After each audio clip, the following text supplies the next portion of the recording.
The Wild Swans.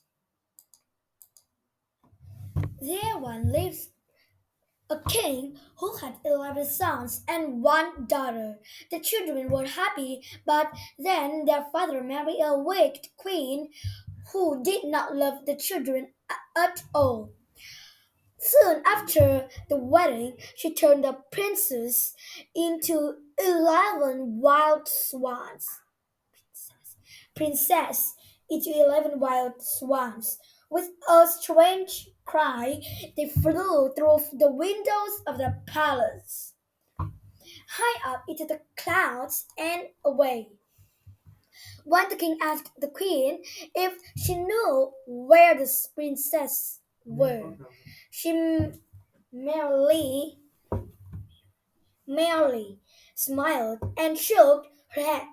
As for the princess, Eliza. All the day she looked for her brothers but did not find them. Then at dusk she saw 11 white swans flying toward her bedroom window. They flew one behind the other like a long white ribbon through the open window and into her room. As the sun set, the feathers of the swans fell off, and Eliza's 11 brothers stood before her. As long as the sun is in the sky, we brother fly about as wild swans, said the oldest. Each night, when the sun sinks, we regain our human form.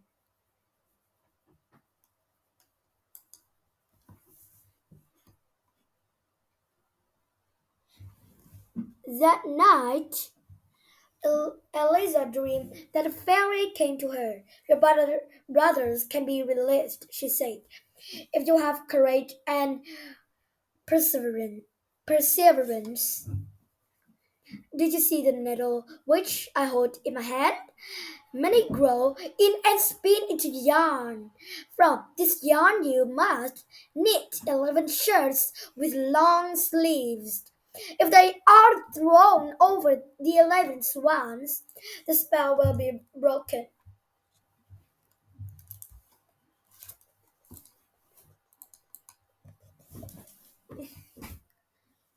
Be warned.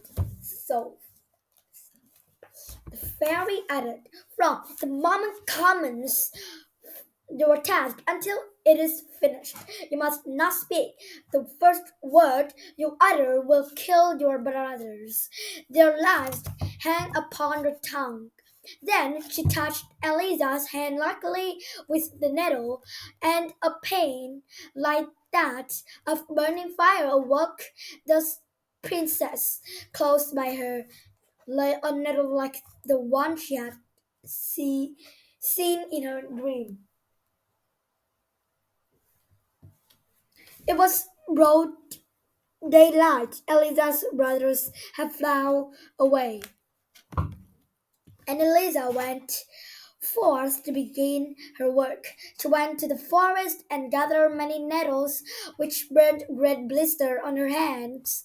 They spun the yarn. At sunset, her brother returned, and when they saw her hands, they understood what she was doing on their behalf. The youngest brother wept, and where his tears fell, the pain ceased, and the burning blisters vanished. Eliza kept to her work. Each day, she patiently knit one shirt after another. When she needed more yarn, she gathered more burning nettles and hastened back to the castle. Each day at dusk, the brothers would return to visit their sister. The next day, when the sun rose, her brothers would again become wild swans and fly away. But one morning, the queen spied 11 swans flying from Eliza's window and grew worried. The next morning, she crept to Eliza's room just at dawn. Before the swans could fly away, she threw a giant net over them. She had men howl the swans to a dark, dreary sound deep in the castle's dungeon. dungeon. When the sun set that day, no one could hear their human cries. Eliza found them solved and continued to knit through the dark nights outside their cell door. Then the queen announced that there would be a marvelous and giant feast, roast bird for everyone in the castle. Only Eliza knew the truth about the feast, and she could not speak it. Instead, she continued her task, knowing she must finish quickly or all her work would be in vain. The morning of the feast, her fingers still knit the green yarn.